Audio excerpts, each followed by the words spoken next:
IMA Cherthala ശാഖയുടെ നേതൃത്വത്തിൽ പുകയില വിരുദ്ധ ദിനാചരണം സംഘടിപ്പിച്ചു. ദിനാചരണത്തിന്റെ ഭാഗമായി വിവിധങ്ങളായ പരിപാടികൾ സംഘടിപ്പിച്ചിട്ടുണ്ടെന്ന് IMA ഭാരവാഹികൾ ചേർത്തലയിൽ വാർത്താ സമ്മേളനത്തിൽ പറഞ്ഞു. IMA ഇത് ഒരു നോ ടൊബാക്കോ ക്യാമ്പയിൻ ആയിട്ട് നമ്മൾ IMA ചേർത്തല ഒരു ഷോർട്ട് ഫിലിം റിലീസ് ചെയ്യും. അതായത് മോസ്റ്റ്ലി ജൂൺ 30 ഒരു സോഷ്യൽ മീഡിയ ഡേ ആണ്. അപ്പോൾ അന്നൊരു നമ്മളൊരു ഷോർട്ട് ഫിലിം അതിന് സ്ക്രിപ്റ്റൊക്കെ റെഡിയാക്കി ഒന്ന് റിലീസ് ചെയ്യാൻ പ്ലാനുണ്ട്. അത് ഒന്ന്.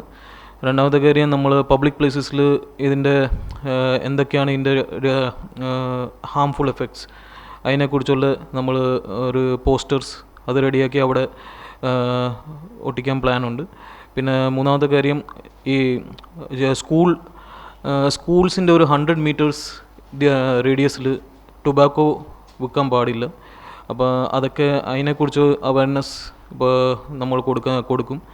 അതുമാത്രമല്ല, ഹോസ്പിറ്റൽസിൽ നമ്മൾ ഇപ്പോൾ എൻ്റെ ഹോസ്പിറ്റലിലായാലും എല്ലാം തേഴ്സ്ഡേ ഈവനിങ് ഇതിനെക്കുറിച്ച് അവയർനെസ് നമ്മൾ കൊടുക്കാറുണ്ട്.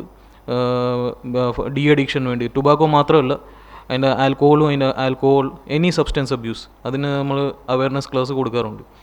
അപ്പോൾ IMAയുടെ ഭാഗത്ത് നിന്ന് ഇതാണ് നമ്മൾ ചെയ്യാൻ ഉദ്ദേശിക്കുന്നത്. പൊതുസ്ഥലങ്ങളിൽ പോസ്റ്റർ ഒട്ടിച്ചും ബോധവൽക്കരണ ക്ലാസുകളും മറ്റും നടത്തി നോ ടൊബാക്കോ ഡേ ആചരിച്ചു. ഇതിനോടനുബന്ധിച്ച് അടുത്ത മാസം ഒരു ഷോർട്ട് ഫിലിം റിലീസ് ചെയ്യുമെന്നും ഡോക്ടർമാർ അറിയിച്ചു.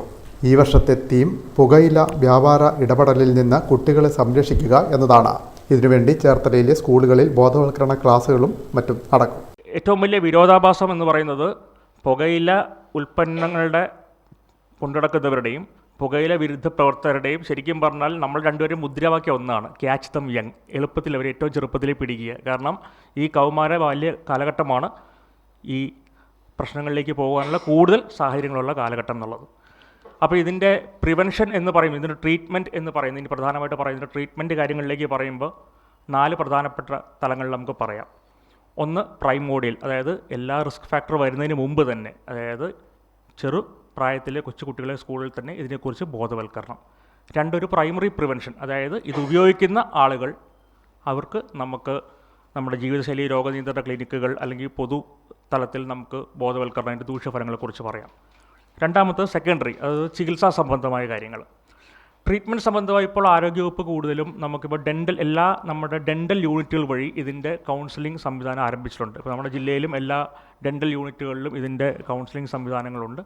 ഒപ്പം തന്നെ തുടർന്ന് ചികിത്സ വേണ്ടവരെ നമ്മൾ പൾമണോളജി, ശ്വാസകോശ രോഗ വിഭാഗം അല്ലെങ്കിൽ സൈക്യാട്രി വിഭാഗങ്ങളിലൂടെ നമുക്ക് അതിൻ്റെ ചികിത്സകൾ നമുക്ക് ലഭ്യമാക്കാറുണ്ട്. ഇവിടെ ഇപ്പോൾ ചേർത്തല താലൂക്ക് ആശുപത്രിയിലും നമുക്ക് ഡെൻ്റൽ യൂണിറ്റ് വഴി ഇതിൻ്റെ കൗൺസിലിംഗ് കാര്യങ്ങൾ നടക്കുന്നുണ്ട്. സൈക്യാട്രി സംവിധാനം ചികിത്സകളും അവിടെ ലഭ്യമാകുന്നുണ്ട്. May 31 world no tobacco day ആയിട്ട് ആചരിക്കുന്നു. പുകയില ഉപയോഗത്തിൻ്റെ അപകടങ്ങളെക്കുറിച്ചും അത് ഉണ്ടാക്കുന്ന ആരോഗ്യ പ്രശ്നങ്ങളായ ക്യാൻസർ, ഹൃദ്രോഗം, ശ്വാസകോശ സംബന്ധമായ പ്രശ്നങ്ങൾ ഇവയെക്കുറിച്ചും മറ്റും പൊതുജനങ്ങളെ ബോധവൽക്കരിക്കുക എന്നതാണ് പ്രധാന ലക്ഷ്യമെന്നും ഡോക്ടർമാർ പറഞ്ഞു. Time news, Cherthala.